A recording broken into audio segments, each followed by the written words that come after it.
rendah lagi dah belajar dah benda tu. Naik sekolah menengah tingkatan 1 pun belajar balik benda tu. Sampailah tingkatan 5 sekarang ni. So, benda tu kita nak apply balik lah. Macam mana nak tulis hipotesis, okay, macam mana nak tulis inference. Kita akan buat ulang kaji berulang-ulang sampai pelajar mahir untuk menulis. Dan ni kalau nak jawab soalan kan, SPM. Okay. Jadi kelas cikgu ni santai saja. Yang pernah ikuti kelas cikgu ni dapat tahulah kan. Kita tak ada lah formal sangat ke apa. Boleh tanya anytime. Okay, pelajar-pelajar boleh bertanya pada bila-bila masa. Waktu cikgu duduk tengah bagi apa, tunjuk gambar raja ke, ataupun selepas cikgu tulis bagi jawapan tu, kalau tak faham boleh tanya. Ataupun mungkin ada idea lain yang pelajar ada masa kita tengah bincang tu, boleh juga suarakan idea-idea yang kita tengok boleh terima ke tak boleh terima. Okay, boleh nak? Alright, so sekarang boleh, cikgu. Ya, bagus. Cikgu sukalah orang yang semangat ni. Malam-malam ni kena bersemangat sikit kan. Okay, so kita akan tengok soalan. Malam ni kita buat soalan modul yang dikeluarkan oleh guru-guru sains daripada negeri Sabah lah, Sabah di bawah Bayu ni. So cikgu tengok ada latihan-latihan apa yang dapat kita gunakan sebab ini dikira perkongsian modul-modul seluruh Malaysia. Maksudnya macam kita Kedah pun kita ada buat modul, cikgu-cikgu kita pun ada sediakan modul, lepas tu modul itu disebarkan supaya dapat diguna pakai oleh guru-guru dan pelajar yang lain juga ya. Okay, so cikgu akan cikgu akan present cikgu punya slide dululah supaya semua orang akan nampak.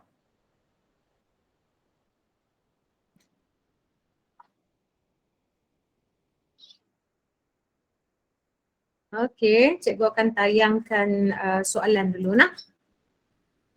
Okay, ini adalah modul Sains SPM MISAT 1. Okay, MISAT 1 2021 daripada Sabah seperti yang cikgu cakapkan tadi tu. Okay, jadi kita akan tengok dia bagi dalam keadaan yang mudah untuk yang mudah untuk kita gunakan lah. Maksudnya kalau bahagian A ni biasa dia akan bagi macam ni, okay, pernyataan di atas ni, kemudian sama ada dia bagi gambar raja ataupun jadual, okay, seperti ni. Kemudian dalam soalan tu biasanya akan ditanyalah tentang pemboleh ubah, hipotesis, pemerhatian, inference dan definisi secara orasi. Okay, so yang ni semua adalah basic untuk soalan bahagian A. Okay, jadi kita akan tengok sama-sama. Okay, jadi cikgu nak pelajar-pelajar tolong respon. Kalau boleh tolong respon. Bila cikgu ajar tu boleh jawab. Boleh bersuara, boleh on mic lagi. Kalau nak jawab on mic. Okay. Jadi kita tengok soalan ni. Nampak tak soalan dekat skrin cikgu ni? Nampak tak? Nampak, cikgu. Okay, nampak jelas kan? Jelas, cikgu. Cikgu besar sikit. Okay. Yang ni bab 3 tingkatan 4 tentang pengiraan ataupun kadar denyutan nadi. Okay. Jadual menunjukkan kadar denyutan nadi 2 orang murid lelaki dan perempuan. Maksudnya lelaki dengan perempuan dia bagi kadar denyutan nadi selepas melakukan aktiviti fizikal. Aktiviti fizikal ni macam-macam lah, sama ada dia melompat ke, dia berlari ke dan sebagainya lah. Nama pun aktiviti fizikal kan. Jadi murid perlu berada dalam keadaan rehat sebelum melakukan aktiviti seterusnya. Okay, jadi ada aktiviti, lepas tu bila habis aktiviti murid tersebut perlu berehat dulu bagi dia nadi dia dah stabil sikit baru dia akan buat aktiviti yang seterusnya. Faham tak? Boleh faham yang tu? Faham, cikgu. Faham, cikgu. Okay, kita tengok dulu. Dekat sini murid lelaki kadar denyutan jantung, kadar denyutan nadi seminit adalah 68. Okay, 68. Saya rasa macam bagilah tadi. Sana, cikgu rasa macam bagi tu tadi dekat cikgu Fauzan. Alright. Sorry. Kita sambung balik. Okay. Kita tengok balik kat sini, murid lelaki 68 beats per minit. Okay, B itu beats per minit. Perempuan 80 beats per minit, BPM lah. Okay, jadi kalau kita tengok dekat sini, siapa yang lebih tinggi kadar nadi dia? Laki ke perempuan? Perempuan. Perempuan kan? Kadar denyutan nadi perempuan memang lebih tinggi daripada lelaki kan? Okay, so kat sini kalau kita tengok macam ni, kita PM kita biasa duduk belah, PM kita duduk belah mana? PM kita duduk belah Kiri. kiri. Hari itu kita belajar dah. PM kita duduk belah kiri, boleh ubah dimanipulasi. Hak belah kanan ni? PB. kan? Bergerak balas. Boleh ubah bergerak balas. Okay, kalau dekat sini, kita macam mana kita nak tahu pemboleh ubah dimalarkan? Yang mana pemboleh ubah dimalarkan? Faktor apa Masa. yang boleh pakai? Apa dia? Selepas Masa. melakukan aktiviti fizikal. Masa boleh tak masa? Masa melakukan aktiviti fizikal. Boleh? Boleh. Bagi maksudnya lelaki kalau aktiviti lelaki tu 5 minit, perempuan pun 5 minit lah. Betul tak? Betul cikgu? Okay. Lagi Betul, faktor apa lagi? Yang kita boleh pakai faktor apa lagi? Jenis aktiviti tu. Jenis aktiviti, yes, very good. Jenis aktiviti. Kemudian umur, kena sama tak umur? Lelaki dengan perempuan Kena. tadi tu. Ya. Kau nak ambil hak umur 9 tahun seorang, hak umur 17 tahun seorang. Aci tak? Tak. Tak aci lah kan. Dia berbeza jauh sangat umur tu. Jadi kalau kata lelaki tu 17, perempuan pun umur 17 lah. Barulah dia orang kata sama. Yang tu kita boleh panggil sebagai pemboleh ubah dimalarkan. Okay, so ada 3 pemboleh ubah. Jadi pelajar-pelajar kena faham betul-betul lah 3 pemboleh ubah ni macam mana. Cikgu selalu terangkan yang pemboleh ubah ni cara yang paling mudah sekali. Okey, pemboleh ubah dimanipulasi, dia mesti benda tu tak sama daripada awal sampai habis eksperimen. Dia tak sama langsung. Dia start daripada awal eksperimen. Okey, itu dimanipulasi. Kalau pemboleh ubah bergerak balas, dia ambil keputusan eksperimen tu. Kita ambil keputusan eksperimen tu last di akhir eksperimen, bukan awal lah. Itu bergerak balas. Kita nak ukur apa? Dalam eksperimen tu nak ukur apa? Macam tadi dia nak ukur kadar denyutan nadi kan. So kadar denyutan nadi itu, itulah pemboleh ubah bergerak balas. Benda yang kita ukur di akhir eksperimen. Okey? Kemudian, Okey, kemudian pemboleh ubah dimalarkan, apa yang sama daripada awal eksperimen sampai habis eksperimen, dia sama tak berubah langsung. Yang itulah maksudnya ada 3 pemboleh ubah ni kena betul-betul faham. Jadi lah ni kita nak tulis jawapan kita. Jom tulis sama-sama dengan cikgu. Okay. Kita tengok pemboleh ubah dulu. Pemboleh ubah dimanipulasi apa dia tadi? PM kita? Jantina murid. Yes, very good. Jantina murid. Jantina murid ni tak sama. Seorang lelaki, seorang perempuan. Ataupun dia pakai apa tadi? 2 orang murid lelaki dan perempuan. Okey, tak apalah. 2 orang tu maksudnya lelaki seorang, perempuan seorang lah. Okey, pemboleh ubah bergerak balas. Apa yang kita ukur ni? PB kita? Kadar denyutan nadi seminit. Kadar denyutan nadi seminit. Okey, so yang ni lah. Kadar denyutan nadi seminit ni bergerak balas. Okey, seterusnya dimalarkan tadi kita bincang apa dia yang mesti sama? Umur. Umur murid. Murid. Lelaki dan perempuan tersebutlah mesti sama dimalarkan. Okey. Seterusnya hipotesis. Hipotesis kita nak kena gabungkan jantina murid dengan kadar denyutan nadi seminit ni. Ni kadar denyutan nadi. Kita nak buat apa? Nak buat, kan cikgu hari tu cikgu dah maklumkan ada 3 cara untuk kita nak tulis hipotesis. Okey, biasanya pelajar suka guna apa? Mereka suka guna semakin-semakin kan? Yang pertama mereka suka tulis semakin-semakin. Yang kedua jika maka. Yang ketiga, yang ni selalunya pelajar tak tulis yang ni. Iaitu ayat nyata. Ayat nyata ni dia satu ayat yang dia tak ada. Jika maka semakin tak ada. Tapi tak apa, kita tengok ayat apa yang sesuai untuk soalan ni. Jika maka. Okey, jika maka. So jika, Jantina murid. okey, jika kita tersa, kalau jantina murid kita habaq murid lelaki, murid perempuan macam tu pun boleh juga. Okey? Okey tak? Jika murid perempuan, kata kita ambil murid perempuan, nak ambil lelaki pun boleh. Melakukan Aktiviti fizikal. aktiviti fizikal. Kita tengok balik ayat atas tu nah, ayat kat atas tu, melakukan aktiviti fizikal. Maka kadar kita kena Kadar ambil. denyutan nadi seminit. Yes. Kadar denyutan nadi seminit ataupun per minit ni nah, per minit lebih apa? Meningkat. Lebih tinggi, boleh? Lebih tinggi. Boleh macam tu? Boleh Boleh cikgu. tak? Boleh nah. Kalau kita nak tambah apa-apa dah kat situ? Nak tambah apa dah? Ada rasa-rasa nak tambah apa dah? Cuba tengok ayat ni. Jika murid perempuan melakukan aktiviti fizikal, maka kadar denyutan nadi seminit lebih tinggi. Ada nak tambah lagi tak?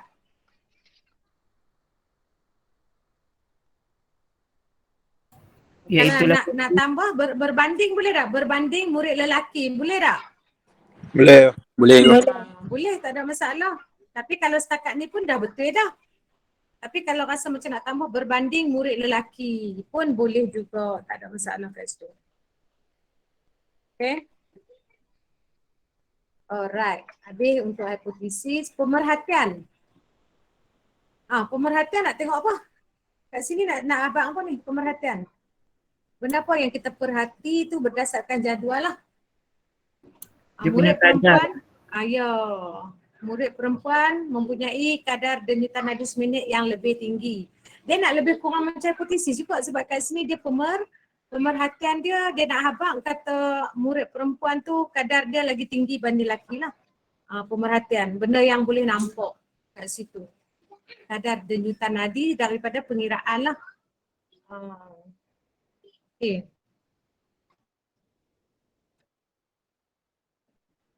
Biasanya pemerhatian ni benda yang kita nampak secara fizik, nak kena kira. Alright. Murid perempuan apa? Mempunyai kadar denyutan nadi yang lebih tinggi daripada murid lelaki. Denyutan nadi yang tinggi kan? Nadi yang lebih tinggi cukup. Yang lebih tinggi. Alright. Okay. Kemudian inference dia pasal apa murid perempuan mempunyai kadar denyutan nadi yang lebih tinggi? Apa sebab dia? Apa dia sebab dia? Kenapa murid perempuan mempunyai kadar denyutan nadi yang lebih tinggi? Pasal apa? Cari jantung. Ada tak? Kerana apa kaitan nadi dengan badan kita? Dia ada kaitan dengan organ mana? Jantung. Dia ada kaitan dengan organ mana? Jantung ya. Jantung. Okey, so bila berkaitan dengan jantung, kita kaitkan dengan jantung tu. So Sains. maksudnya apa? Jantung tu mengepam darah dengan lebih Laju. Ya, lebih laju. Kadar denyutan jantung dia lebih tinggi. Nadi ni ada kaitan dengan jantung kan. So kita akan tulis kat sini kerana. Okay, inference. Cikgu nak peringat balik inference ni ada ayat tadi. Metabolisme lebih cepat jantung perempuan kecil berbanding lelaki. Itu dia. Banyaklah kita boleh survey juga ni dekat Google pun pelajar-pelajar boleh survey juga. Okey, metabolisme untuk perempuan lebih cepat ke berbanding lelaki? Ya. Ya, Afif. Okey, kita tengok jawapan yang kita boleh tulis, kita kaitkan dengan jantung lah. Nah. Paling tepat kita bubuh jantung kita. Yang pelajar murid perempuan tadi, dia punya kadar denyutan jantung dia lebih cepat berbanding murid lelaki. Kerana. Perkataan mesti mula dengan kerana. Okey, kerana apa inference tu. Okay, sebab nanti kalau kata pelajar tulis jawapan panjang pun dia akan ambil selepas perkataan kerana tu. Okay. Ingatlah lepas perkataan kerana tu baru dikira jawapan. Okay, so kita tengok balik kat sini. Kerana kadar denyutan jantung murid perempuan lebih tinggi. Tadi nadi, ini jantung. Ada kaitan lah kan? Okey, seterusnya kita tengok dekat definisi secara operasi bagi kadar denyutan nadi. Kadar denyutan nadi. So kita kena ambil perkataan yang selepas bagi itu. Cuba tengok dekat sini. Selepas perkataan bagi dia ada apa? Kadar denyutan nadi. Kadar denyutan nadi. Okey, kita akan mula dengan kadar denyutan nadi ialah. Kadar denyutan nadi ialah. So itu adalah perkataan permulaan kita. Okey, kadar denyutan nadi ialah apa? Kalau Proses. macam apa dia? Proses. Dia bukan proses. Okey, cuba lagi. Orang lain? Keadaan. Yes. Kadar denyutan nadi ialah keadaan. Keadaan ambil balik apa? Kita nak ambil balik apa? Yang menyebabkan. Yang menyebabkan apa? Kadar denyutan nadi perempuan lebih tinggi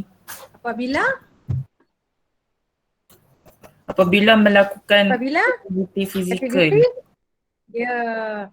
Kadar denyutan nadi ialah keadaan yang menyebabkan kita ambil balik yang dekat PB ya. Menyebabkan kadar denyutan nadi seminit meningkat apabila melakukan aktiviti fizikal. Tak payah sebut lelaki atau perempuan. Kita just sebut meningkat apabila melakukan aktiviti fizikal. Boleh macam tu? Boleh tak? Boleh cikgu. Tak payah sebut lelaki dengan perempuan. Kita terus ambil PB dia. Kadar denyutan nadi seminit meningkat apabila melakukan aktiviti fizikal. Ataupun selepas melakukan aktiviti fizikal. Ambil yang tu. Ada kaitan kan?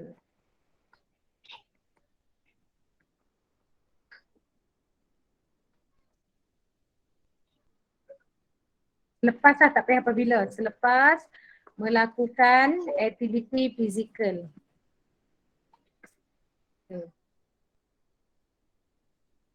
Sebenarnya dia ayat dia tak berapa cantik kat sini. Sebab dia ulang 2 kali. Kadar denyutan nadi ialah keadaan yang menyebabkan kadar denyutan nadi meningkat. Dia macam tak cantik sikit lah bila soalan dia macam ni. Okay?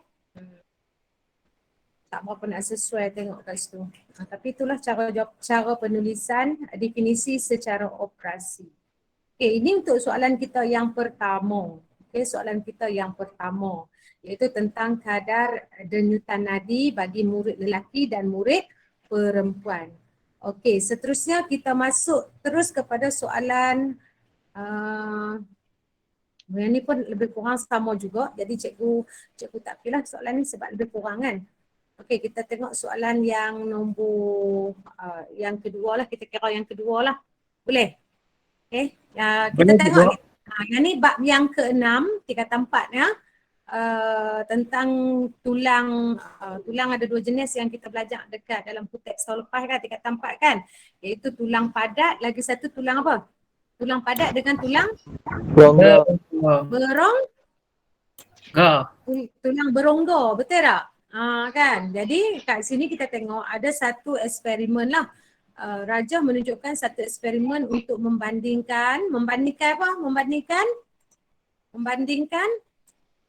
kekuatan tulang padat dan tulang berongga. Satu tulang padat, satu tulang berongga.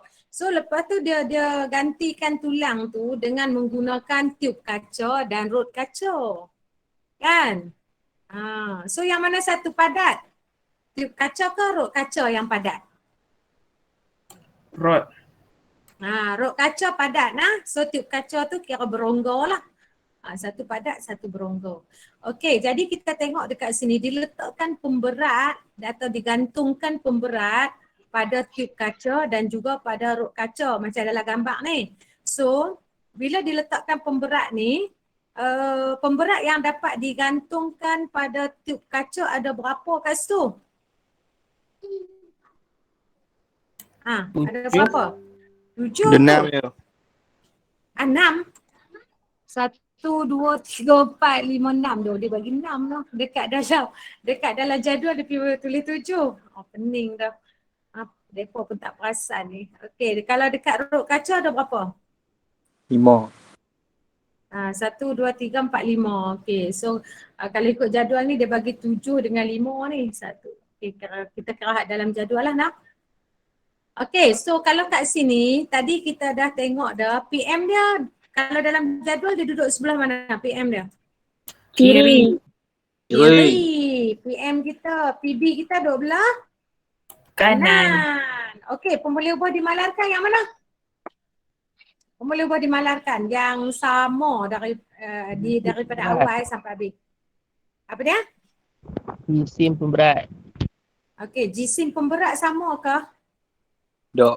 Jisim Jenis pemberat. dawai. Yang ni jumlah pemberat. Maksudnya jisim pemberat kita tak boleh kira ni lah sebab dia kira jumlah pemberat ni jisim dia tak samalah jadi. Okey, so kalau dalam gambar ni apa yang mesti sama? Tengok dekat road tu. Dawai. Jenis dawai. Jenis dawai. Okey, kat sini ada dawai kuprum, dua-dua dawai kuprum. Okey, jenis dawai lagi. Saiz batang kaca. Saiz batang kaca. Okey, boleh? Panjang boleh panjang? Panjang batang kaca, boleh? Boleh. Dia kena sama panjang lah, dia tak boleh satu panjang satu pendek. Kalau satu panjang satu pendek dia tak jadilah eksperimen tu. Kan? Okay, so kita tengok pemboleh ubah dimanipulasi dulu. Okay, jenis apa tadi? Jenis batang kaca. PM kita kan? Jenis batang kaca. Okay, bergerak balas kita tadi? Jumlah pemberat. Ya. Sebelum batang. Kena tulis bagi lengkap nah.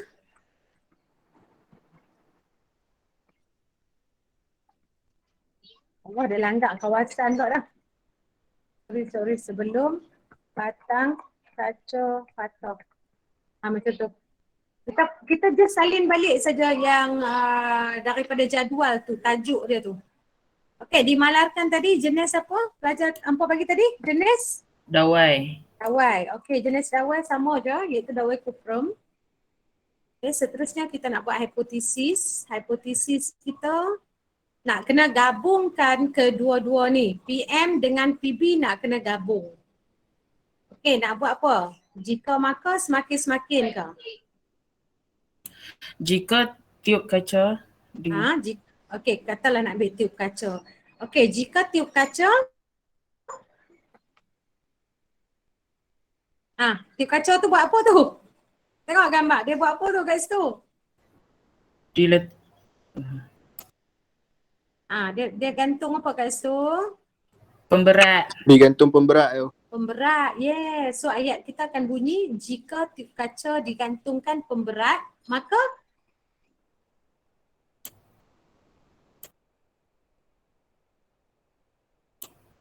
jumlah pemberat sebelum batang kaca pecah lebih tinggi. Lebih tinggi, lebih banyak kan? Okey, dia kena kaitkan dengan yang sebelah kanan. Kiri dengan kanan ni dia kena gabung baru dapat hipotesis. So ayat dia kita gabung dia akan jadi jika kita ambil salah satu. Maksudnya nak ambil tiub kaca boleh, nak ambil rod kaca apa boleh. Maksudnya pilih satu. Okey, jika tiub kaca bukan ni satu cikgu nak pesan, jangan tulis digunakan.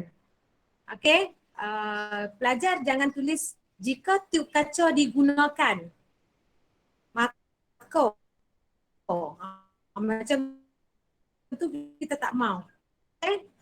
Tak boleh nah. Jika tiup kaca digunakan, tak mau. Yang tu salah. Jadi kita akan tulis jika tiup kaca digantungkan dengan pemberat. Apa yang berlaku dalam eksperimen tu? Dia digantungkan dengan pemberat. Betul tak? Kan? Okay, so jika tiup kaca digantungkan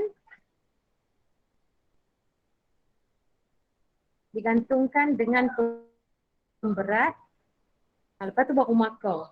Ambil balik PB. Maka jumlah pemberat sebelum ambil bagi habislah nah, sebelum batang kaca patah Lebih banyak. lebih banyak. Sebab kita tengok perbezaan dia dekat situ, dekat mana? Dekat dalam jadual. Okay, dekat dalam jadual. So kita ikut je eksperimen tu, keputusan eksperimen tu.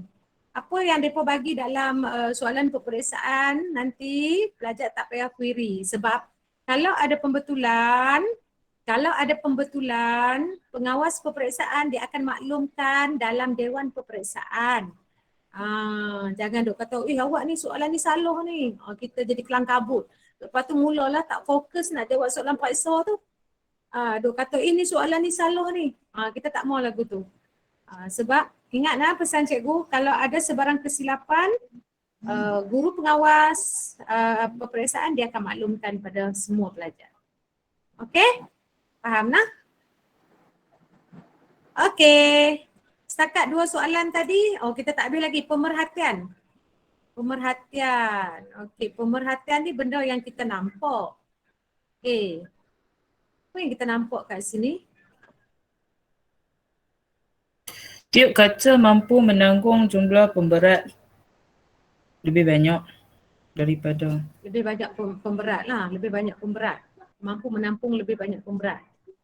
Pemerhatian kita. Kan?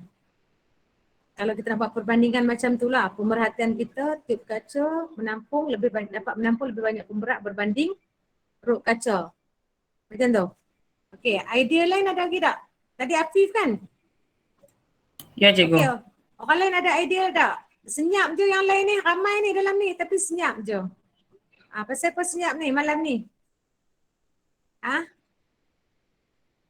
Ada idea tak yang orang lain? Okey.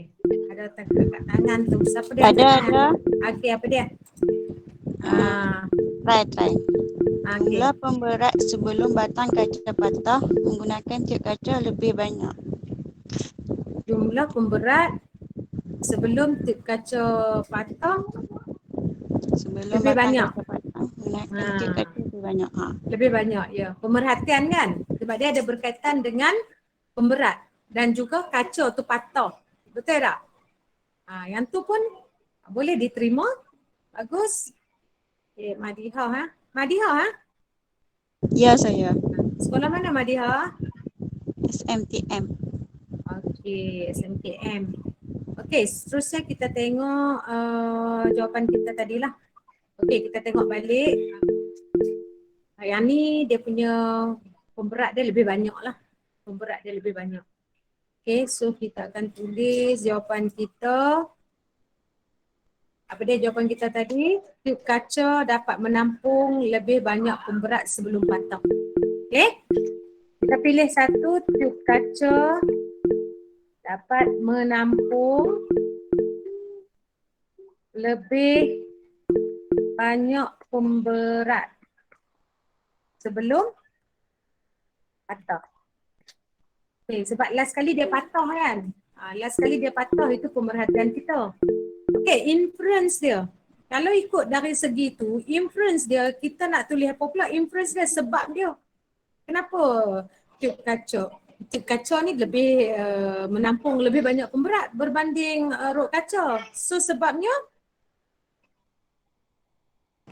Kaca mudah pecah. Dua-dua kacau. Dua-dua kacau, dua-dua pecah. Okey, tapi kenapa tiup kaca lebih banyak pemberat Sebab berbanding Lebih kuat. Kita nak banding dekat sini ni. Tengok balik dekat sini ni.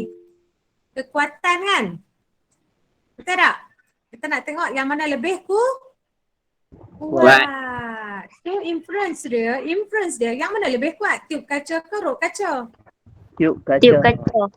Tiup kaca Tiup lebih kaca. kuat berbanding daripada tiup kaca lebih kuat daripada rot kaca.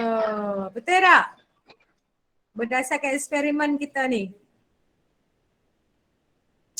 Ya cikgu Boleh betul. tak? Boleh? Boleh cikgu. Boleh cikgu. Okey. So kita tengok dekat sini. Kita tulislah. Dia mula ayat dia macam mana Cikgu Abang tadi? Ayat dia inference mula dengan Kerana. kerana. Yes, very good. So kita akan mula terus dengan kerana. Kerana kita ambil tiup kaca lebih kuat. Boleh tak cikgu buat macam tu saja? Cikgu ambil kerana tiup kaca lebih kuat. Boleh? Boleh. Sebab dia kerana tiup kaca lebih kuat. Boleh tak? Boleh. Terima. Daripada rot kaca. Okey, terima. Macam tu pun terima. Tapi biasanya kita akan rasa macam ayat kita tu macam tak lengkap, betul tak? So kita pun tambahlah daripada rot kaca. Okey, boleh juga macam ni. So kerana tiup kaca lebih kuat daripada rot kaca. Okey, berdasarkan eksperimen tu kita dapati inference dia macam tu. Okey, kemudian kita nak tulis definisi secara operasi bagi kekuatan tulang. So ayatnya kita akan ambil selepas perkataan apa ni? Selepas perkataan Bagi. Okey, so ayat kita mula dengan kekuatan tulang ialah. Dapat? Kita akan tulis kekuatan tulang ialah. Dapat cikgu. Kita mula macam tu. Nanti masa periksa ingatlah ambil hak ujung tu. Tapi jangan pergi tulis tulang ialah. Bila cikgu kata perkataan belakang hampa pun ambil lah tulang ialah. Salah lah, dia nak ambil selepas perkataan bagi. So kekuatan tulang ialah. Ialah apa kekuatan tulang ni? Ialah Keadaan. keadaan. Sebab ni Keadaan. situasi kan. Keadaan. Okay, kekuatan tulang ialah keadaan yang Ditunjukkan. Menyebabkan. Selalunya kita tulis menyebabkan lah. Menyebabkan. Apa berlaku dekat PB kita tadi? Menyebabkan ini, PB kita ni. Menyebabkan Jumlah pemberat tiup Jumlah pemberat. sebelum batang kaca patah. Kekuatan tulang ialah keadaan yang menyebabkan banyak ke sikit ke? Kita guna pemberat. Banyak. Dia banyak lah kan sebab kita nak tengok kekuatan kan. So yang lebih kuat dia lebih banyak lah. So menyebabkan lebih banyak pemberat ataupun banyak pemberat dapat digantung. Banyak pemberat dapat digantung sebelum apa? Sebelum Apabila apabila Belum batang. apabila digantungkan pemberat. ni dah ada pemberat dah tu. Keadaan yang menyebabkan banyak pemberat dapat digantung sebelum ianya apa jadi last sekali? Patuh. Sebelum ianya patah. Yang tu lah. Yang ni tak ada apabila. Dia bergantung juga pada ayat yang kita nak tulis tu. Kalau tak sesuai, kalau macam kita buat apabila menyebabkan nak buat macam mana kalau nak buat apabila? Kalau nak buat apabila ayat dia jadi macam mana? Apabila disambung pemberat disambungkan dengan dawai. Pemberat disambungkan dengan dawai, digantungkan dengan dawai. Apabila macam tu. Sebenarnya patah apabila digantungkan dengan pemberat. Tapi dah ada pemberat dah kat situ. Rasa yang ni dah cukup dekat tu. Boleh? Tak perlu Boleh. tambah apabila kat situ. Dah okey dah kat situ. Kekuatan tulang ialah keadaan yang menyebabkan banyak pemberat dapat digantung sebelum ianya patah. Sebelum ianya patah. Okey, cukup yang tu. Okey, next. Yang ni pun berkaitan dengan kepadatan tulang juga, tulang berongga, tulang padat. Okey, jadi tak perlu yang ni. Bagi untuk bahagian ni cukup bagi satu lagi soalan lah noh. Okey, yang ni alloy dan logam tulen. Alloy dan logam tulen. Apa beza alloy dengan logam tulen ni? Beza dia apa? Siapa tahu? Ingat tak? Ingat ke tak ingat? Kuat. Yang mana kuat? Alloy ke logam tulen? Alloy. Alloy lagi kuat. Betul? Alloy lagi kuat daripada logam tulen. Pasal apa alloy lagi kuat? Dia Masa-masa. Alloy. logam. Dia Dia campur Campur kan? dengan Dia campur. Okey. Dia Logam. alloy ni dia daripada logam campur logam atau satu lagi ingat logam campur bukan logam pun boleh juga. Faham tak? Okey, contoh dia macam keluli. Tahu keluli?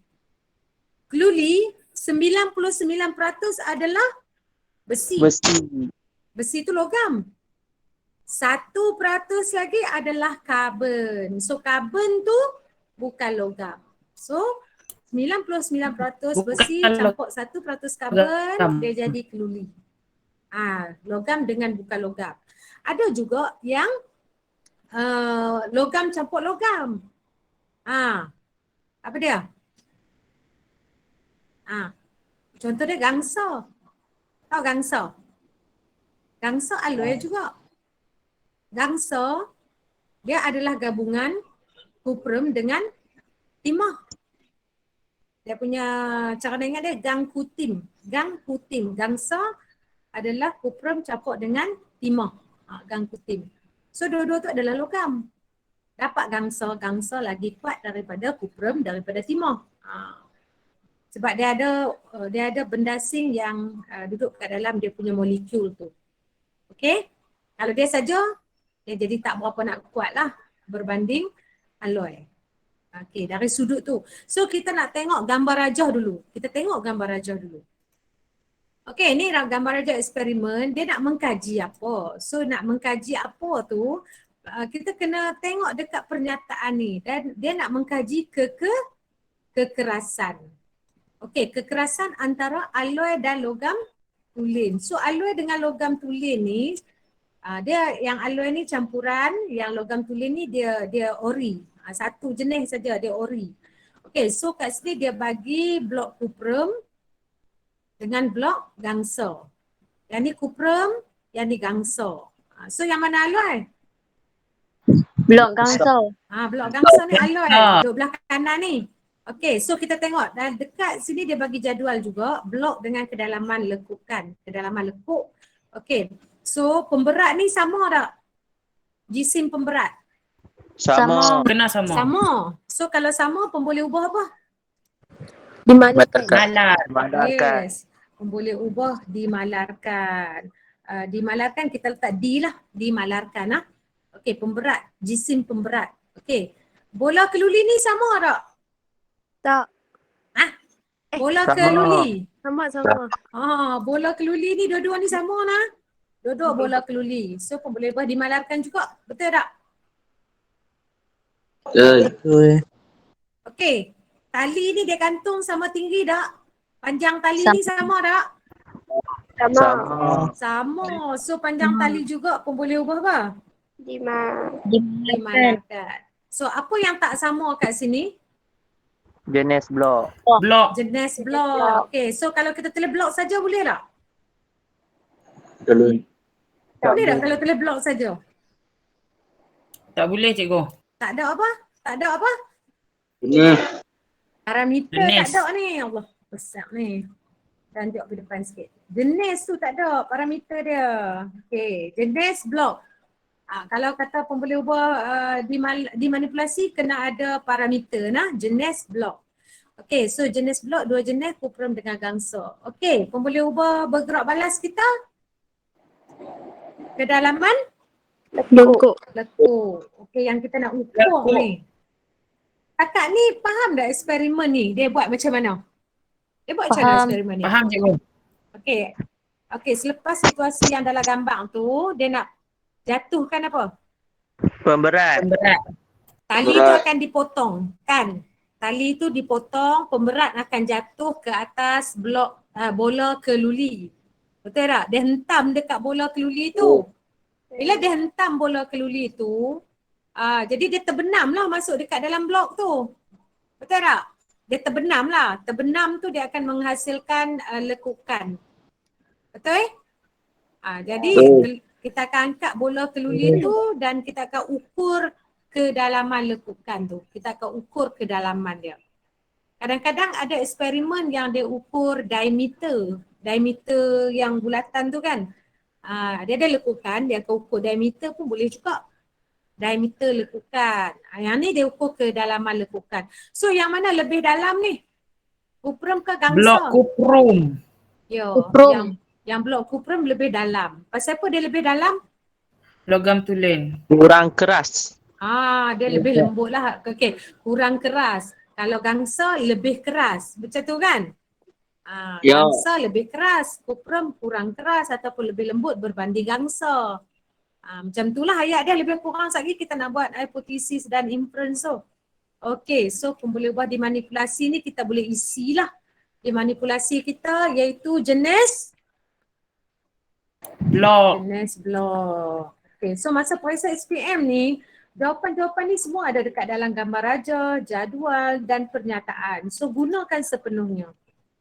Okay, yang ni kedalaman lekuk. Lekuk. Dia tulis lekuk, kita pun ambil lekuk lah. Dia kedalaman lekukan pun boleh lah. Okay, dimalarkan tadi ada banyak. Pilih salah satu lah. Yang mana-mana pun tak apa. Okay, kita nak ambil apa? Bola. Panjang Jenis tali. Okey, ada nak panjang tali pun boleh. Okey, so kita ambil panjang tali. Panjang tali. Okey. Sekarang ni kita nak buat hipotesis. Kalau hipotesis, ingat hipotesis mesti gabungkan kedua-dua ni. Nak gabungkan ada 3 cara, cikgu cakap dah tadi. Jika maka, semakin-semakin dan juga satu lagi ayat nyata. Okey, pelajar hampa suka guna yang mana? Jika maka. Hampa akan guna jika makanya lah. Memang hak tu ayat hampa. Kan? Okey, so ayat dia pilih satu lah. Kalau nak buat jika, pilih salah satu dia punya blok. Nak ambil blok mana? Yang kita buat ayat lebih sedap, lebih kuat ke? Kurang kuat, lebih sedap. Mana lagi sedap? Lebih kuat. Lebih kuat lah kan? So ayat dia lebih kuat. So kita nak pilih jenis blok yang mana? Gangsa. Gangsa. So pemilihan tu pun memainkan peranan tu sebab kita nak buat ayat tu. Alright, so kita akan bina ayat tu di sini. Okay, tolong cikgu cepat. Jika apa? Jika pemberat dijatuhkan pada blok gangsa. Jika pemberat pandai dijatuhkan pada blok gangsa, maka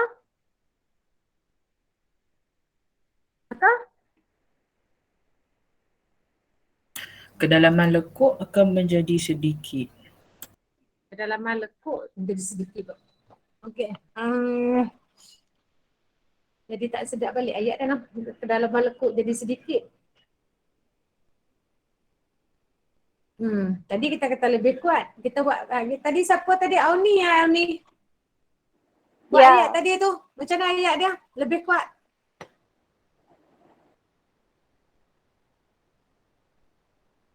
Kita guna ayat nyata lagi senang. Tahu ayat nyata macam mana? Tahu tak ayat nyata macam mana? Terek. Kita nak guna perkataan lebih kuat. Ayat nyata dia. Gangsa Lebih kuat. Gangsa lebih daripada- kuat. ataupun Berbanding kuprum. Blok kuprum. berbanding kuprum. Cukup. Ini ayat nyata ni. Tahu? Ni ayat nyata. Gangsa lebih kuat berbanding kuprum.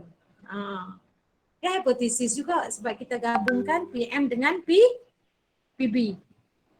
Okey, kalau nak buat jika maka boleh juga. Pelajar boleh buat macam ni. Jika blok gangsa digunakan Jika pemberat atau blok gangsa dijatuhkan pemberat ke atasnya, maka kedalaman lekukan sedikit berbanding blok Blok kuprum. Macam tu. Kalau nak ambil kuprum, kedalaman lekukannya lebih dalam berbanding gangsa. Macam tu lah. Boleh tak? Boleh. Okey. Kalau tak mau guna Cikgu. gangsa, ya. Ya. Boleh tak kalau saya buat sini? Jika pemberat dijatuhkan pada blok gangsa, maka kedalaman lekukan ialah 7 mm. Salah tak, cikgu? Oi. Yang tu salah. Dalam 4. Tak. Kita tak boleh tulis nilai. Okey, pelajar ingat lah, kita tak boleh tulis nilai. Kita buat jika, contoh macam tadi kan. Tak apa ni kalau kita belajar sama-sama lah nah, untuk info semua, ingat balik. Jangan tulis macam ni. Jika pemberat dijatuhkan ke atas blok gangsa, maka apa dia tadi?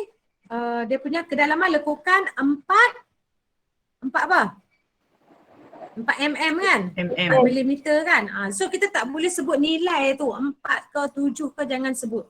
Kita cuma sebut lebih dalam, kurang dalam ataupun ayat dia lebih kurang macam tu je, tapi tak boleh sebut nilai. Jangan sebut nilai. Maka ni ialah 7 milimeter. Tak boleh nak?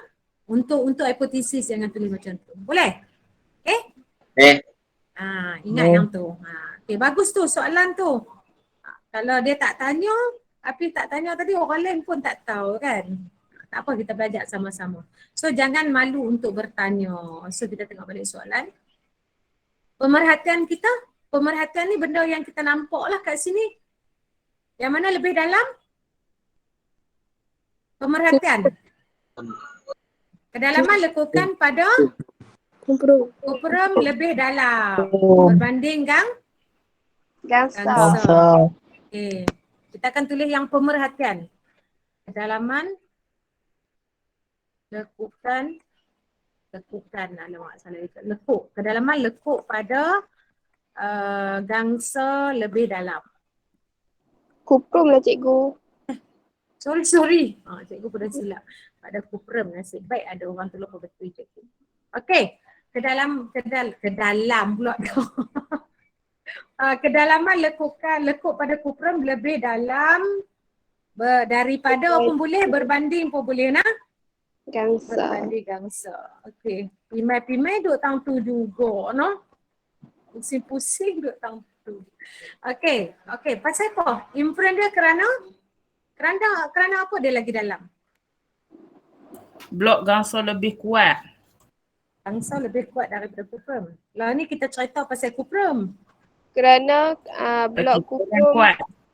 lebih Kalau kuat, Lembut. lawan dia lembut. Kerana kuprum ataupun boleh tak kuprum tu kita gantikan dengan logam?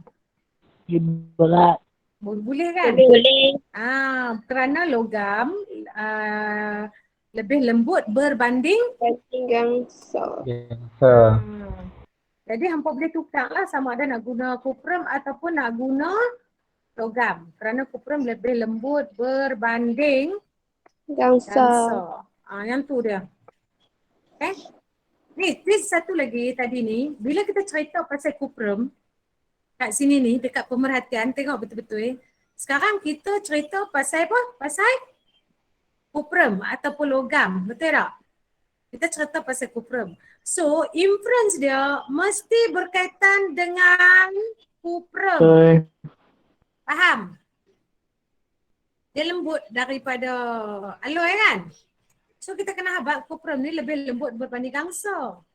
Jangan pula kita pergi habaq kerana gangsa lebih kuat berbanding kuprum. Kita tak mau highlight gangsa tu sebab lah ni kita nak highlight kuprum. Nampak tak? Ni. Dia ada kaitan lah ni. Bila kita cerita pasal kuprum, kita akan bagi sebab tentang kuprum. Jelas tak kat situ? Jelas. Jelas cikgu. Kita point dekat benda apa? Kalau kita point kuprum, kita bagi sebab kuprum. Kalau kita point gangsa, kita bagi sebab pasal gangsa. Jangan duk terbalik. Sagi cerita kuprum, lepas tu pergi bagi sebab pasal gangsa, salah. Yang tu tak boleh. Nah? Okey. Definisi secara operasi bagi apa ni? Alloy kan? So kita akan masukkan kat sini perkataan dia adalah alloy. Ialah alloy ni apa dia? Bahan. Bahan yang apa jadi dekat alloy tadi tu?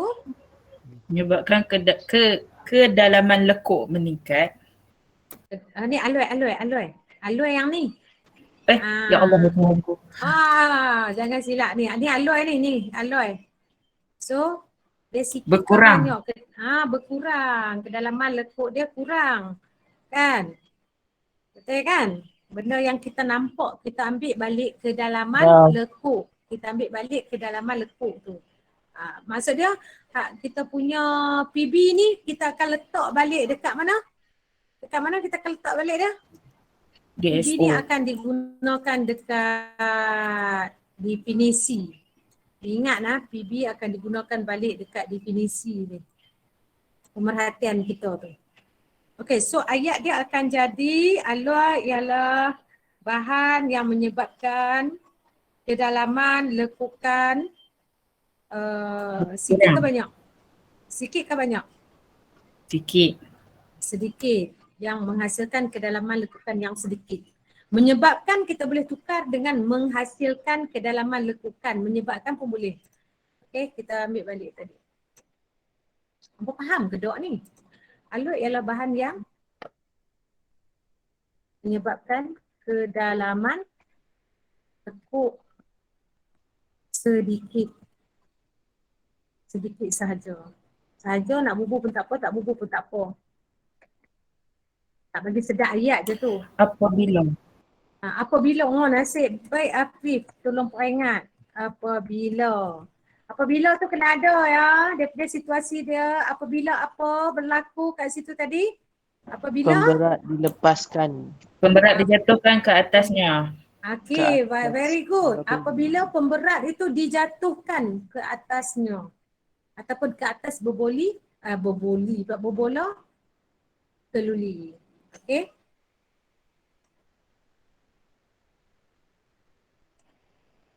Tambah pun dia tak mau tambah dah ni. Apabila kena ada apabila pemberat dijatuhkan ke atasnya.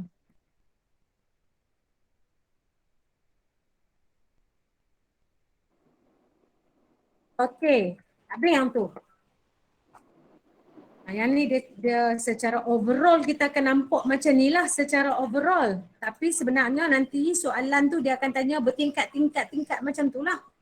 Dia bagi gambar pernyataan atas, lepas tu gambar rajah, lepas tu bagi jadual. Kemudian pelajar akan jawab, nyatakan pemerhatian dia apa, cerita pemerhatian. Lepas tu inference, lepas tu nyatakan pun boleh ubah. Kalau suruh buat hipotesis, buatlah hipotesis. Kan, hipotesis gabungkan PM dengan PB. Okay, dan di bawah last kali tu biasanya definisi secara operasi. Ambil balik pemerhatian, letak dekat situ. Tapi ayat dia kena betul lah. Ayat macam cikgu tunjuk tadi tu, kena guna yang tu. Nah, alright, kita teruskan. Ni dah pukul 10-10 minit, kita ada masa lagi 20 minit. So cikgu mungkin nak teruskan dengan soalan yang bawah kot. Okey, cikgu akan buat soalan C sikit boleh? Soalan bahagian C. Boleh. Kita akan buat soalan bahagian C sikit supaya hampa tak lupa. Dan kalau tak buat ulang kaji sekejap hampa lupa lah. Lepas tu nak jawab pun payah. Tak apa, kita tengok kat sini. Okey, ini soalan 11 lah pada bahagian C. Soalan 11 adalah soalan yang wajib dijawab oleh murid-murid lah. Kan? Ada bahagian C ada 3 soalan saja. Soalan 11, soalan 12, soalan 13. Soalan 11 wajib iaitu bahagian mengeksperimen. Kemudian soalan 12, 13 tu pelajar boleh pilih salah satu untuk jawab. Tapi cikgu galakkan pelajar jawab dua-dua. Sebab apa? Sebab markah yang dikira nanti dia akan pilih yang paling tinggi. Antara soalan 12, 13 tu dia akan pilih markah yang paling tinggi. So jangan bimbang. Mana tinggi, tu yang dapat campur dengan markah yang lain. Okey, so kita tengok soalan tadi. Ya. Ada soalan kah? Tak ada. Tak ada. Tak ada nah. Okey, so kita tengok soalan ni. Kaji situasi berikut. Okey, seorang lelaki telah datang semula ke klinik kerana demamnya belum sembuh setelah apa? Menghabiskan antibiotik yang diberikan oleh doktor. Sekarang ni kan semua masalah ni kalau demam-demam ni. Jadi dia dah makan antibiotik. Tapi antibiotik tu mungkin tak berkesan, jadi penyakit dia tak mau sembuh. Jadi penyakitnya tak mau sembuh. Kalau tak mau sembuh nak buat macam mana? Jumpa doktor. Doktor tersebut telah memberikan antibiotik yang sama dengan dos yang lebih tinggi. Antibiotik tu sama tapi dosnya lebih tinggi. Selepas seminggu, lelaki tersebut sembuh dari demamnya. Maksudnya dia makan ubat yang kedua ni, dia sembuh lepas seminggu makan ubat tu. Okey, jadi sekarang ni untuk sebahagian pernyataan masalah dan hipotesis, yang ni ada kaitan dengan pernyataan di atas ni. Okey, ingat yang ni pernyataan yang dibagi ni. So pernyataan masalah kita pun akan pergi kat sini, hipotesis pun akan pergi kat sini juga. Boleh tak? Faham tak? Ni kita cut dah sekarang ni. Kita cut dia, potong dah setakat ni. Kemudian kita tengok soalan yang bawah dia ni pula, dia bagi radas bahan semua ni, suruh kita buat eksperimen. So yang ni ingat, yang sini dia dah tak ada kaitan dengan ubat demam lah. Jangan duk sebut ubat demam dos rendah, dos tinggi kat sini, tak mau. So kita tengok apa yang dia bagi dekat sini. Dia bagi untuk menyiasat pertumbuhan bakteria Bacillus subtilis dengan menggunakan apa? Dia bagi larutan kultur bakteria Bacillus species. Okey, dia bagi larutan kultur bakteria ni. Kemudian dia bagi agar-agar nutrien steril. Kemudian larutan penicillin. Penicillin ni antibiotik lah nah. Oh tak tahu. Jadi antibiotik ni dia bagi kepekatan yang berbeza. Ada kepekatan yang 10 darjah Celsius, 10 darjah Celsius pula cikgu pening dah. 10%, 20% dan 30%. Dan ada selain lah. Jadi benda yang dia bagi ni yang kita nak gunakan untuk menjalankan eksperimen di dalam ni lah. Jadi ada kaitan tak dengan ubat demam tadi? Cikgu nak tanya lagi sekali. Tak ada kaitan dengan ubat demam kan? Jadi jangan duk pergi cerita pasal pernyataan hak di atas ni. Tak boleh lah, tak sesuai. Kalau tulis juga, jadi salah lah.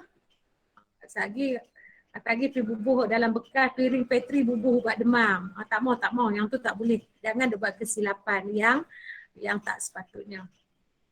Okey, kita tengok balik pada soalan tadi. Hipotesis, kalau nak tulis hipotesis dia mesti ada apa? Cikgu dah ajak. Nak tulis hipotesis kena ada apa? PMPB.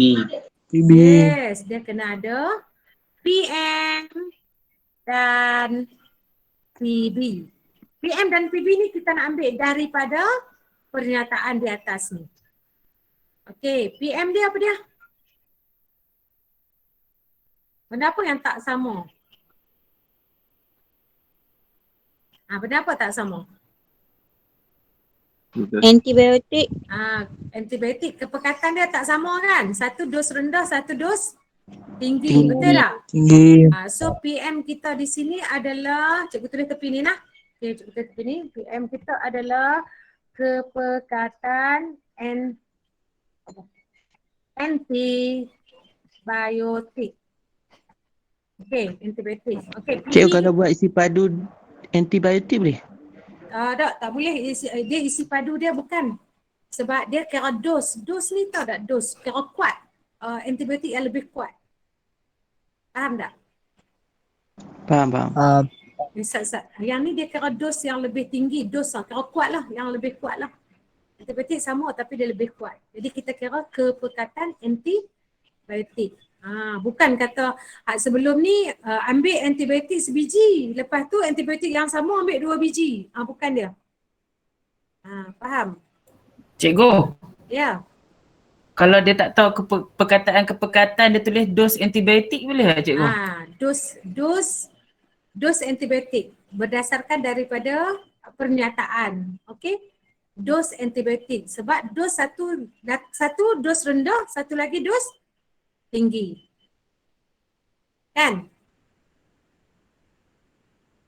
Boleh dos Betul. antibiotik. Dos. Tapi macam jarang lah orang guna dos dekat situ. Dia guna kepekatan. Kita guna kepekatan lah. Dos rendah dan dos tinggi antibiotik. Sebut dua-dua. Okay? Kalau nak tulis yang tu sebut dua-dua. Dos rendah, dos tinggi bagi antibiotik. Okay. Bibi kita pada kat sini. Nak ukur apa last sekali dalam pernyataan ni? Dia ukur apa last sekali?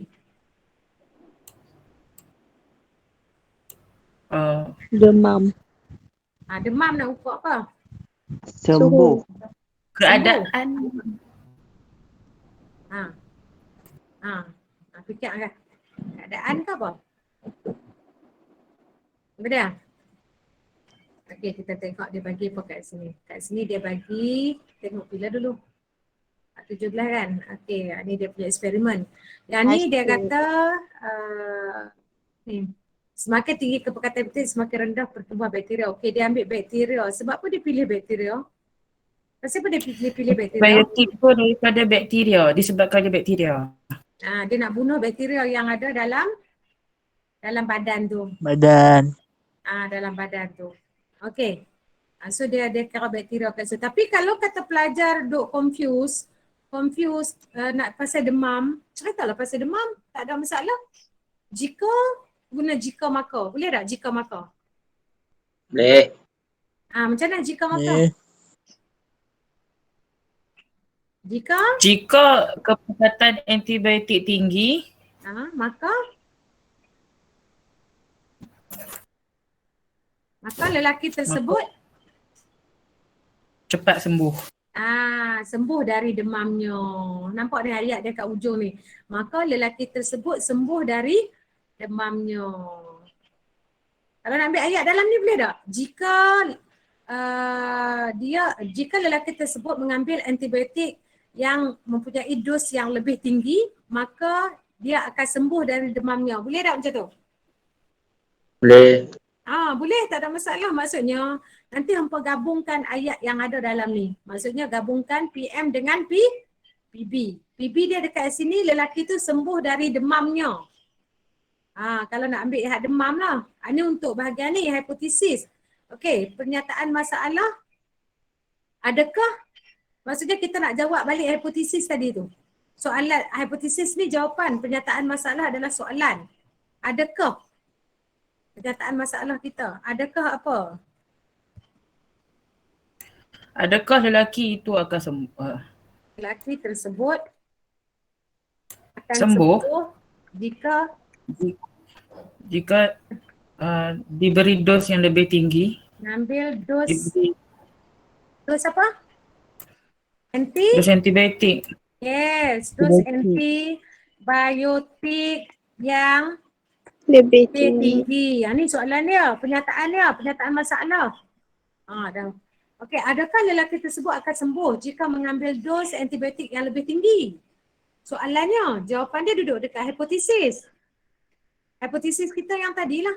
Jika lelaki tersebut mengambil antibiotik yang mempunyai dos yang lebih tinggi, maka dia akan sembuh dari demamnya.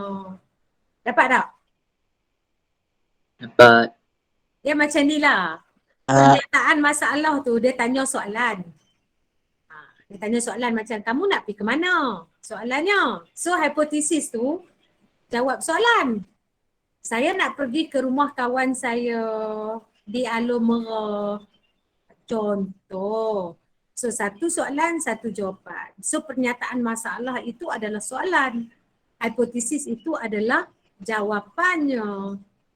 Boleh? Faham? Faham. Ada soalan nak tanya tak yang tu? Bahagian pernyataan dengan hipotesis. Sebab yang tu memang hampa kena jawab dalam soalan periksa SPM. Cumanya soalan mana nak masuk tu kita tak tahulah. Yang tadi tu contoh cara kita nak menulis jawapan. Cikgu, kalau dia nak guna yang kepekatan antibiotik dengan bakteria tadi tu macam mana pula cikgu? Pertumbuhan bakteria. Tadi tu dia punya maksudnya kita faham antibiotik ni fungsi dia untuk membunuh bakteria. So kalau macam tadi kepekatan antibiotik tu bila dia lagi tinggi dia dapat bunuh bakteria dengan cepat tak? Ya. Ya. Ya. Dia akan bunuh bakteria, dapat membunuh lebih banyak bakteria, lepas tu lebih cepat berbanding dos yang rendah. Kepekatan tu maksudnya kuat dengan lemah lah. Contoh kalau nak pergi, kalau kata peperangan kan, kalau kata peperangan berlaku, guna pedang dengan guna M16 atau GPMG, hak mana yang boleh bunuh lebih ramai musuh? Kan? Kita banding macam tu lah, satu yang kurang, yang satu yang lebih. Lebih kurang, kalau kepekatan tinggi dia lagi kuat. Kepekatan rendah dia lemah. Ataupun kalau nak demam tu mungkin dia akan sembuh tapi lambat. Kalau kepekatan tinggi, dia akan sembuh dengan lebih cepat. Okey? Boleh? Jadi cikgu, kalau hipotesis dia saya tulis semakin bertambah kepekatan antibiotik, semakin berkurang pertumbuhan bakteria, betul tak cikgu? Boleh, betul. Api yang tu boleh. Okey cikgu. Alright. Oleh pun boleh tulis macam tu juga. Semakin bertambah kepekatan antibiotik, semakin berkurang pertumbuhan bakteria. Sebab antibiotik kuat dia akan bunuh bakteria. Bakteria tu kita kira yang ada dalam badan lelaki tersebutlah nah. Bakteria yang menyebabkan dia demam tadi tu. Okay? Alright. So kita pergi dekat soalan yang seterusnya yang dekat bahagian C ni. Berdasarkan pernyataan yang diberi ni, dia dah bagi bahan-bahan ni semua ni. Okay, larutan kultur bakteria ni mesti kita akan masukkan ke dalam satu bekas lah. Biasanya piring Petri. Kalau bukan piring Petri, kita akan gunakan tabung uji. Antara itulah, selalunya antara dua itulah piring Petri atau tabung uji. Kemudian masukkan agar-agar nutrien, itu sebagai makanan dia, makanan bakteria. Kemudian larutan penicillin. Larutan penicillin ni antibiotik lah nah. Aku tak tahu penicillin tu apa dia pula dah cikgu. Penicillin ni adalah antibiotik. Okay, antibiotik fungsi dia buat apa tadi cikgu Mak? Antibiotik untuk membunuh bakteria. Okay, so tadi dia bubuh bakteria, lepas tu dia bubuh pula penicillin nak bunuh bakteria. Kepekatan dia berbeza lah, ada 10%, 20% dan 30%. So dalam ni pelajar-pelajar perlu tulis tujuan eksperimen. Tujuan eksperimen ni syarat dia mesti mula dengan untuk mengkaji. Kalau tak mau mengkaji, menyiasat pun boleh juga. Okey, lepas tu gabungkan PM dengan PB. Gabung dua-dua, PM dengan PB. Okey, lepas tu yang kedua mengenal pasti pemboleh ubah. Pemboleh ubah ada 3. Pemboleh ubah dimanipulasi, lepas tu pemboleh ubah bergerak balas, pemboleh ubah dimalarkan. Nampak cikgu tulis PM, PB, PD. Masa paksa boleh kau tulis macam ni? Tak boleh. Tak boleh.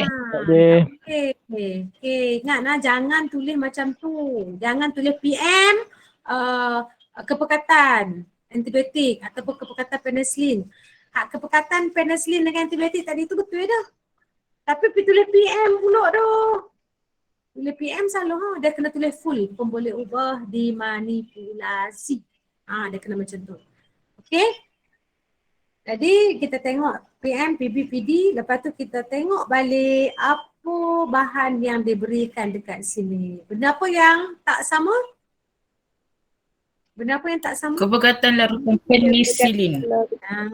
Kepekatan penicillin. Okey, kalau lupa nak tulis, boleh tak kalau kata kita tulis kepekatan penicillin 10%, 20% dan 30%? Boleh tak? Boleh. Boleh? Tak ada Boleh. masalah. Macam tu pun boleh. Okey, seterusnya PB kita nak ukur apa? Nak tengok apa? Pertumbuhan bakteria. Yes, pertumbuhan bakteria. Sebenarnya kan PB ni dia ada dua. Okey, sebenarnya ada dua jenis PB. Satu PB yang kita nampak, satu lagi PB yang kita tak nampak. Boleh tak? Yang kita nampak adalah kekeruhan bubur nutrien. Betul? Kalau bakteria banyak dia jadi keruh. Kalau bakteria sikit dia jadi sedikit keruh saja. Sedikit je keruh dia. Okey, satu lagi pun boleh ubah di bergerak balas yang kita tak nampak dia tapi kita tahu, iaitu pertumbuhan bakteria. Pertumbuhan bakteria. So dua-dua jawapan tu betul untuk PB. Okey, so katalah tadi ada yang pilih pertumbuhan bakteria, kita boleh pertumbuhan bakteria, tak ada masalah. Okey, so PD kita apa yang mesti sama daripada awal eksperimen sampai habis eksperimen? Yang mesti sama jenis Bakteria. bakteria kena sama. So bakteria kat sini dia pakai bakteria Bacillus species. So semuanya adalah bakteria yang sama lah. Okey, so untuk tujuan eksperimen kita kena gabung PM dengan PB. Dia macam hipotesis lah. Dia macam hipotesis gabung PM dengan PB. Cumanya perkataan dia adalah mula dengan untuk mengkaji. Okay, untuk mengkaji. So untuk mengkaji hubungan di antara apa dia? Kita tulis PM kita di antara kepekatan Penicillin Penicillin dengan kekeruhan bubur nutrien. ya, pertumbuhan bakteria.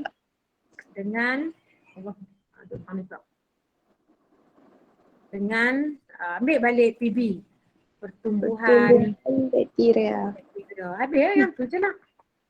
Boleh? Dapat tak? Boleh. Dapat kan?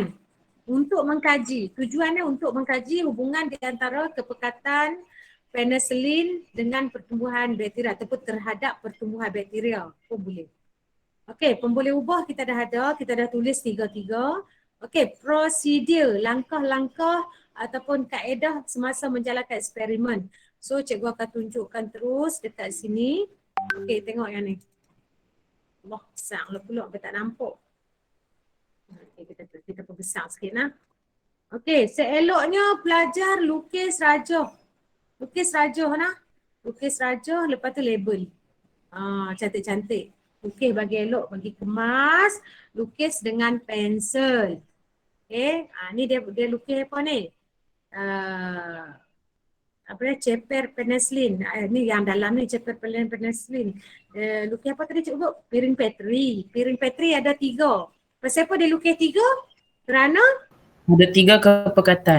dia ada 3 kepekatan. Dia ada yang kepekatan 10, 20 dengan 30.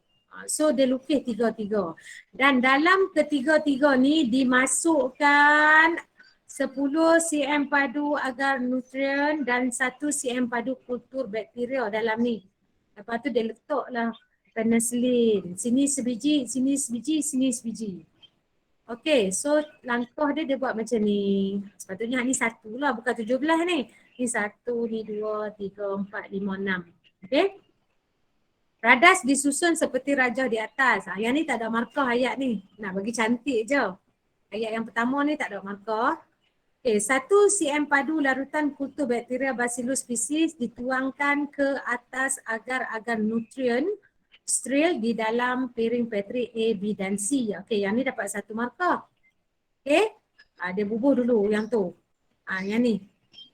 Pemboleh ubah dimalarkan. Masuk dulu PD yang pertama. Okey, masuk dulu PD. Okey, yang kedua, ceper penicillin dengan kepekatan 10%, 20% dan 30% dimasukkan ke dalam piring Petri A, B dan C. Yang ni adalah kita punya P apa tadi? M. PB. PM, sorry PM. Sebab dia tak sama kan, 10, 20 dan 30. Okay, so PM. Tadi ni mula-mula PD, pembuluh ubah dimalarkan. Lepas tu pembuluh ubah dimanipulasi. Lepas tu action dia. Ketiga-tiga piring Patrick tersebut disimpan di dalam almari yang gelap. Pasal apa letak pada almari gelap? Lepas tu suhu bilik selama 3 hari. Pasal apa almari gelap? Pasal apa suhu bilik? Agak-agak pasal apa? Tahu dah pasal apa? Meningkatkan pertumbuhan bakteri. Ya, kita nak tengok apa sebab gelap dengan suhu bilik ni bakteria dia suka membiak pada keadaan yang macam ni. Dia lebih aktif lah nah.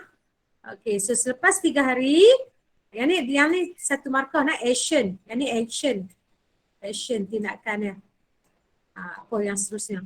Kemudian selepas 3 hari kawasan jernih di setiap piring Petri diperhatikan. Ni typing error ni diperhatikan. Nampak jangan dua hatui pula. Kan? Di setiap piring Petri diperhatikan dan luas kawasan jernih diukur. Yang ni adalah PB. So complete lah kat sini 4 markah. 1, 2, 3, 4. Luas kawasan jernih direkodkan. Sama juga dengan PB ni. Okey. Boleh tak? Yang ni boleh tak? Boleh. Formula dia apa dia? PD dulu, cerita pasal PD. Lepas tu PM. Lepas tu action. Lepas tu PB. Dapat? 4 markah. Lepas tu last kali dia akan minta apa? Penjadualan data. Tengok balik soalan ni. Yang ni kita dah selesai. Prosedur kaedah dah selesai. Lepas tu last kali penjadualan data 1 markah. Nampak ni 1 markah je kan? Kita buatlah data macam ni. Buat kotak kiri dengan kanan. So yang kiri dia adalah PB. Kepekatan antibiotik PM. Yang ni kena letak, 3 ni kena letak. 10, 20, 30 ni kena tulis. Kalau tak tulis tak ada markah nah. PM kita kena letak bagi full, lengkap. Kepekatan antibiotik 10, 20, 30. Yang sebelah kanan ni adalah PB kita. Luas kawasan jernih kita. Boleh tak kalau ganti dengan pertumbuhan bakteria, tak tulis luas kawasan jernih, boleh tak? Dapat tak?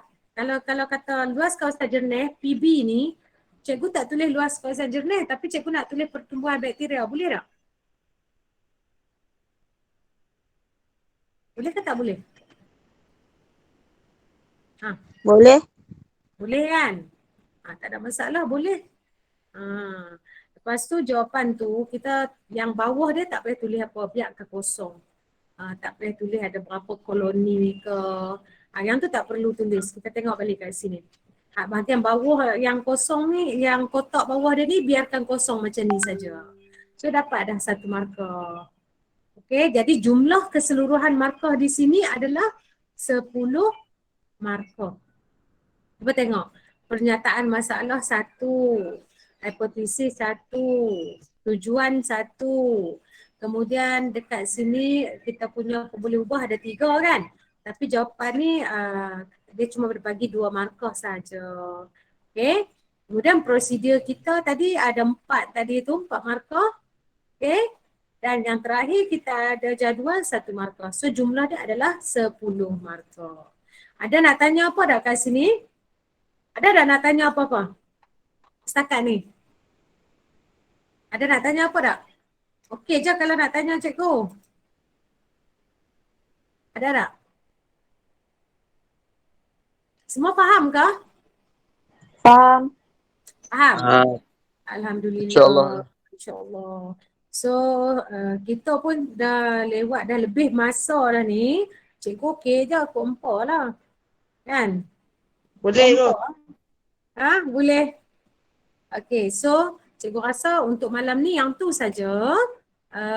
So kita akan jumpa lagi minggu depan dengan latihan yang selanjutnya lah. Mungkin kita akan masukkan sedikit bahagian B. Bahagian B tu dia lebih kepada faktor lah nah. Tapi kita akan buat ulang kaji juga sebab hampa kan selalu lupa tajuk-tajuk dah belajar sebelum ni pun lupa kan. Jadi cikgu akan tengok soalan-soalan mana yang sesuai untuk kita bincangkan nanti. Boleh? Boleh. Boleh. Okey. Boleh Yang tak tulis nama lagi tu tolong tulis nama lah. Nama dengan nama sekolah. Sebab cikgu nak kenal pasti pelajar ni daripada sekolah mana. Itu saja. Dan cikgu nak ucapkan terima kasih juga kepada guru-guru yang ada bersama kita pada malam ni. Terima kasih juga kepada semua anak-anak pelajar yang setia bersama dengan Cikgu Liza pada malam ni. Cikgu harap apa yang cikgu bagi ni dapatlah manfaat untuk anak-anak pelajar gunakan nanti masa periksa dan sebagainya lah, masa ujian ke. Okey, insyaAllah kalau umur kita masih panjang, minggu depan kita akan jumpa lagi. Sekian, Assalamualaikum warahmatullahi wabarakatuh. Cikgu. Waalaikumsalam cikgu. Terima kasih cikgu. Ya, sama. Salam. Masih cikgu. Ya, sama-sama. Jumpa Terima kasih. lagi. Terima kasih cikgu. Ya, Boleh cikgu. Kasih cikgu. Good night cikgu. good night. Ambil awal tidur Anis ah. Doa. Kasih cikgu. Bye. Bye. Assalam. Terima kasih cikgu. Sama-sama. Terima kasih cikgu. Ya, sama. Terima kasih cikgu. Ya, sama. Terima kasih Kak Liza. Ya, terima kasih Laili join malam ni. Ya.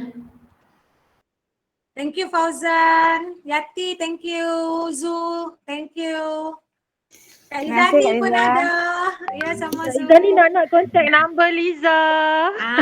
Siapa suruh bagi hilang? Thank you, Kak. Siapa suruh? Ya, sama Yati. Terima kasih Fauzan ya.